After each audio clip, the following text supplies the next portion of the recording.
اردو آمیز میں خوش آمدید اینڈ السلام علیکم۔ صحیح بخاری حدیث نمبر 59 میں درج ہے کہ ایک بار حضرت صلی اللہ علیہ وآلہ وسلم لوگوں میں بیٹھے ہوئے ان سے گفتگو فرما رہے تھے۔ اتنے میں ایک دیہاتی آپ کے پاس آیا اور پوچھنے لگا کہ قیامت کب آئے گی؟ آپ صلی اللہ علیہ وآلہ وسلم گفتگو میں مصروف رہے۔ بعض لوگ جو اس مجلس میں موجود تھے کہنے لگے آپ نے دیہاتی کی بات سنی لیکن پسند نہیں کی، اور بعض کہنے لگے کہ نہیں بلکہ آپ صلی اللہ علیہ وآلہ وسلم نے اس کی بات سنی ہی نہیں۔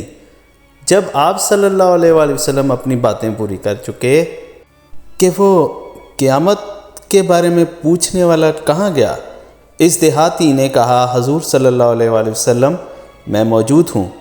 آپ صلی اللہ علیہ وآلہ وسلم نے فرمایا کہ جب امانت یعنی ایمانداری دنیا سے اٹھ جائے تو قیامت قائم ہونے کا انتظار کر۔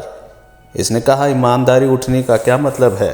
آپ صلی اللہ علیہ وآلہ وسلم نے فرمایا کہ جب حکومت کے کاروبار نالائق لوگوں کے حوالے کر دیا جائے تو بس پھر قیامت کے آنے کا انتظار کرو۔